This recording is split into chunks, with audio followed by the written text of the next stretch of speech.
You wake up, put on your little face, play your little part, hoping the universe noticed your effort.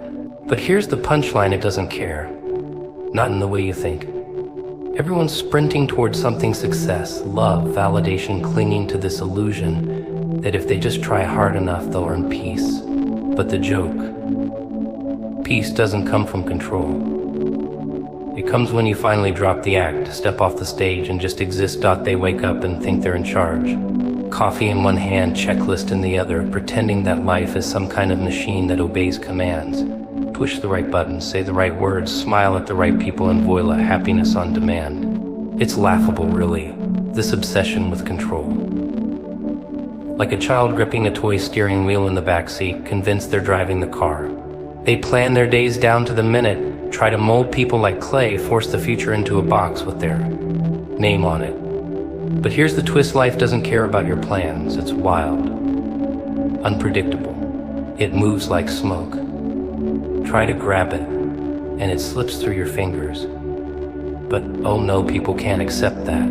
They have this need to be in charge, to feel like the puppet master. They think if they grip tight enough, the chaos won't touch them. That if they pretend hard enough, they'll be safe. But the harder they try to control everything, the more everything starts to crack. The job doesn't go the way they imagined. The relationship turns into a battlefield. The mirror doesn't smile back, and still they cling, white-knuckled, because letting go, that's terrifying. That would mean accepting that they're not in control, that the steering wheel isn't real, that life doesn't answer to them, and that would unravel everything. So they micromanage, they obsess, they worry themselves into ulcers. They pray for certainty and call it faith, when really it's fear dressed up in religious makeup. They think if they do everything right, nothing will go wrong. And when it does, oh, when it does, they break. Because the illusion was all they had. They don't want to hear that control is a costume. That underneath they're just like the rest of us, scared, confused, guessing. So they perform. They perform stability, perform happiness, perform success. Like actors in a play they didn't write, still pretending the applause means something, still pretending the audience is even watching. And deep down they know they're not in control. The layoff, the diagnosis, the goodbye that came out of nowhere, it's all a reminder. A cruel little joke, whispered in moments they wish they could erase. You don't run the show. But instead of listening, they double down. Build bigger plans, tighter schedules, smiles stretched like masks. They call it ambition, call it drive, but really it's fear again, hiding in a new costume. The fear that if they stop controlling, everything will fall apart. What they don't see is it already has. Because in trying to control everything, they've lost the only thing they ever had: the moment. They're never here. Always somewhere else in their minds, adjusting the imaginary dials, rewriting the script that no one's reading, hoping the next fix, the next plan, the next move will finally make them feel in charge. They don't know what it's like to breathe without bracing for impact, to live without clenching their jaw. They don't trust life, and why would they? It hasn't exactly played fair. But here's the sick punchline: neither have they. They haven't played fair with themselves. They've been lying to the mirror for years, telling it they've got it all handled, that they're in control. And yet every night they lay down and feel it, that silent dread crawling in. The feeling that maybe, just maybe, effort was never enough. That no matter how tightly they grip the wheel, the car is going wherever it wants.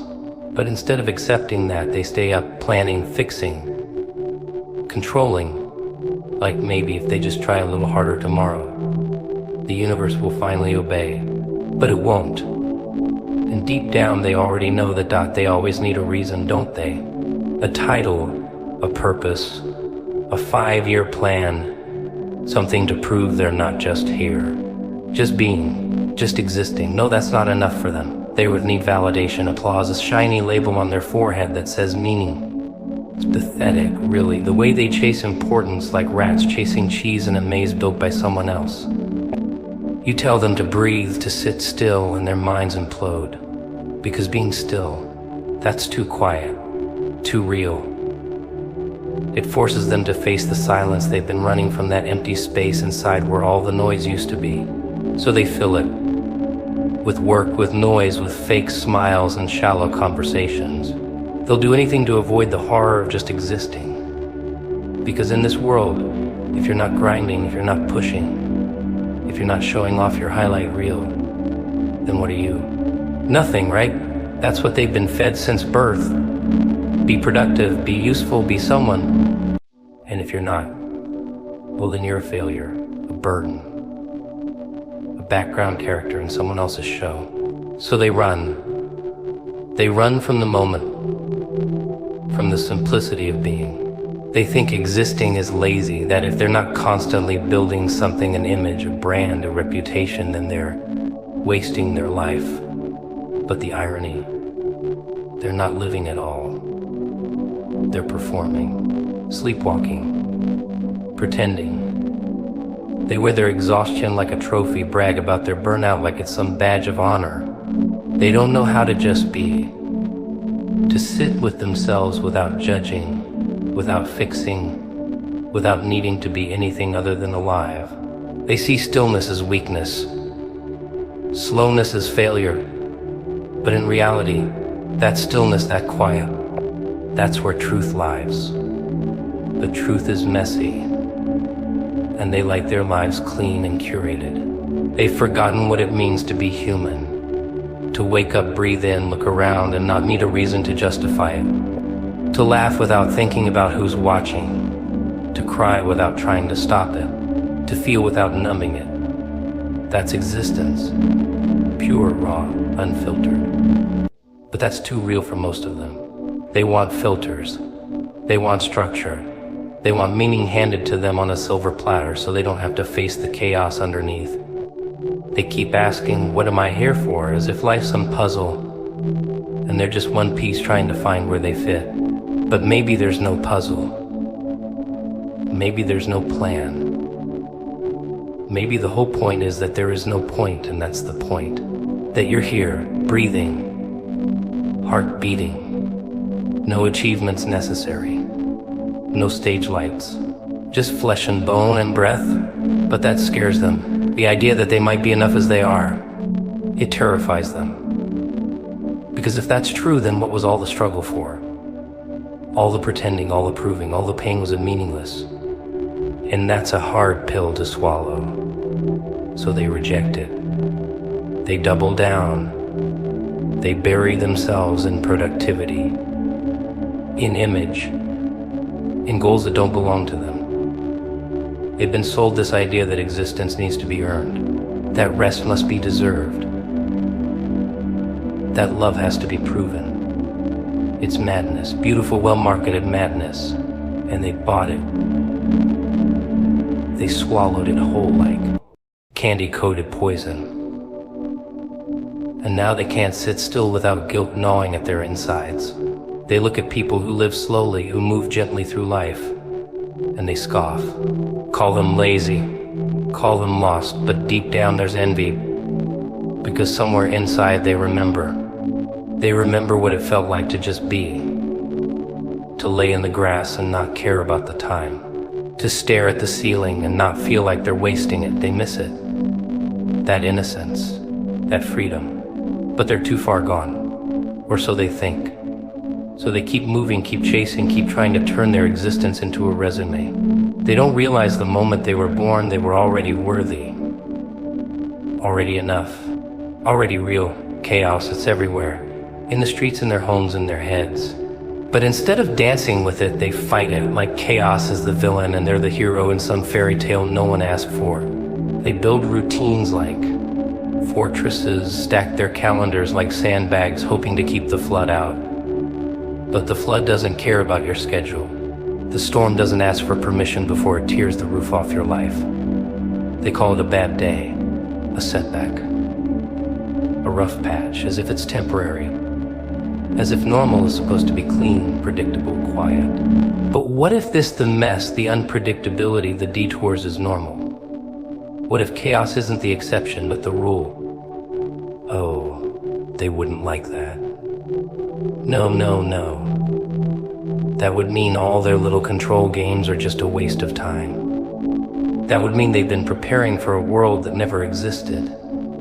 They try to make sense of it, wrap their heads around why things fall apart, why people leave, why good things don't last. They want answers. Neat ones, tied up with a little bow. But life doesn't do bows. It does bricks. Heavy ones. Thrown through your window at 2 a.m. when you thought everything was fine. So they panic. They patch things up. They slap on their everything's okay face and keep walking like the ground isn't cracking under their feet. And they call that strength. But it's not strength. It's denial in a three-piece suit. It's fear wearing confidence like a cheap cologne. They build their little kingdom's money, status plans, try to shield themselves from the randomness. But chaos always finds a way in. Through the cracks, through the silence, through the heartbeat at night that skips just once and suddenly reminds them they're mortal. They pray for peace, but only on their terms. They want peace that obeys, peace that shows up on time and doesn't rearrange their lives. But that's not peace, that's control again, wearing a new mask. Real peace. That comes when you stop flinching at the mess, when you stop trying to clean it all up and start living in it, breathing in it, laughing in it, but that's too raw, too vulnerable. So they hide behind their goals, their routines, their bullet journals, trying to organize a world that was born from entropy. It's like trying to alphabetize a hurricane. Pointless, but it makes them feel safe. And when things fall apart, they say this isn't supposed to happen, as if there's some grand blueprint they were promised. As if the chaos is a glitch in the system, instead of the system itself.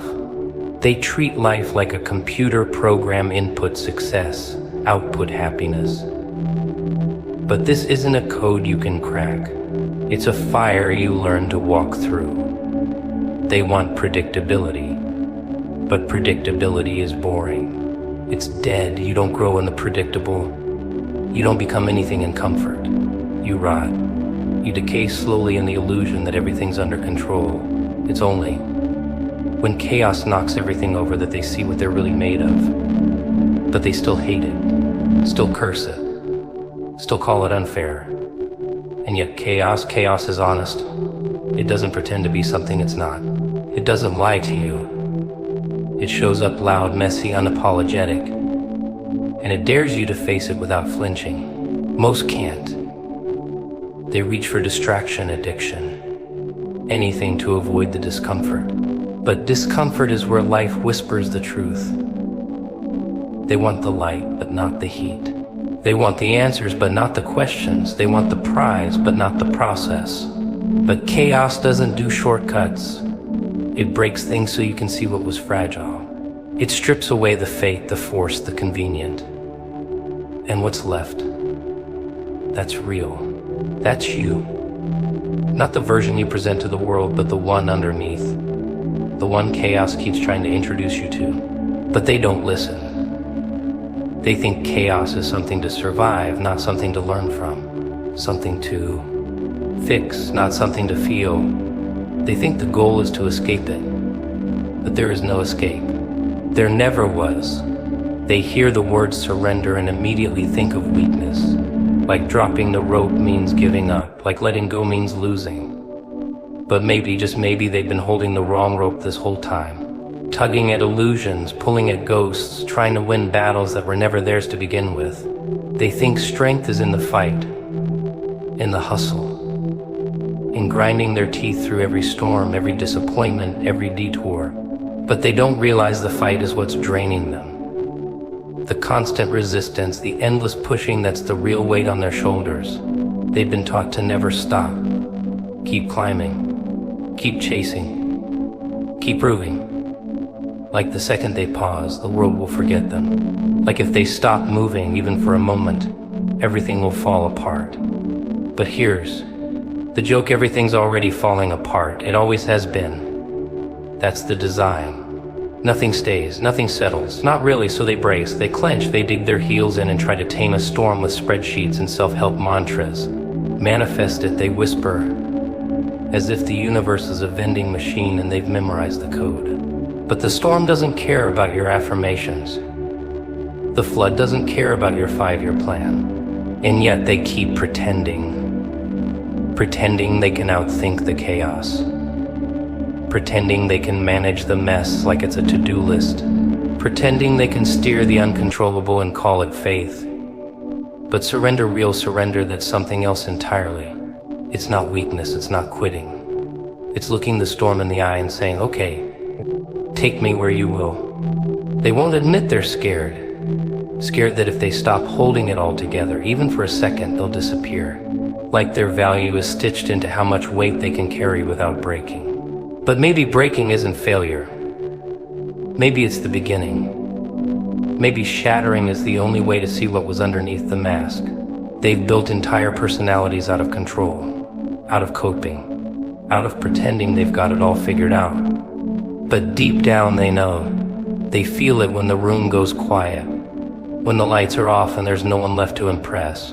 That tiny voice that whispers, this isn't working. They don't trust life, don't trust people, don't even trust themselves, so they try to outsmart the unknown. Prepare for every possible outcome. Anticipate every betrayal. But life isn't a game of chess. It's a free-fall. A beautiful, terrifying plunge into the dark. And the only way to survive it is to stop trying to land on your feet. They think surrender means losing control. But here's the irony, they never had control. It was a trick, a show, a story they told themselves to sleep better at night. The control was imaginary, always was, and deep down that's what keeps them up. The fear that none of it was ever theirs to hold. So they keep fighting, keep planning, keep wearing armor to bed just in case. And they wonder why they wake up exhausted. Why they feel like they're drowning even on dry land. They're not tired because life is hard. They're tired because they're resisting what is, constantly. They don't know what peace feels like. Not really. They think peace is what comes after the work, after the win, after the finish line. But peace doesn't wait there, clapping at the end. Peace shows up when you drop the rope. When you stop pretending you're the architect of it all. But that kind of surrender, it requires something they don't like to talk about. Trust. Not in outcomes, not in people, but in something bigger, something unseen, something that doesn't always make sense, but somehow always makes a way. And trusting that terrifies them. Because trust means letting go of the wheel. And they've spent their whole lives convincing themselves they were driving. So instead they tighten their grip. They micromanage the hours, script the conversations, rehearse the emotions, try to be 3 steps ahead of the next collapse. They call it being prepared, being smart, being responsible, but it's not that. It's fear. Fear of what happens when they stop performing. Fear of who they'll be without the struggle. Fear that if they surrender, everything will fall apart. They don't realize it's already in pieces. And maybe that's okay. Maybe the falling apart is the point. They fill their lives with noise, plans, alarms, deadlines, status updates, anything to drown out the silence. Because in the silence, the fear creeps in, not the loud kind, no, not the kind that screams and panics. The quiet kind. The kind that whispers, what if this is all for nothing? The kind that turns into sleepless nights and fake smiles. And oh, they're good at smiling. They've got it down to a science. But behind the smile, it's fear that's doing the driving. They say they have faith. They write it in their bios, wear it around their necks, tattoo it on their skin. But when life doesn't go their way, when the pieces don't line up, that faith vanishes like smoke. Poof, gone. And what's left? Fear. The real boss behind the curtain. It tells them to panic, to grab the wheel, to control what they never controlled to begin with. They don't trust the process, don't trust the pause. don't trust the space between what they want and what's coming. So they fill it with doubt, with worry, with scenarios that haven't happened and probably never will, because fear gives them something to do, something to chew on while they wait. It's funny, isn't it?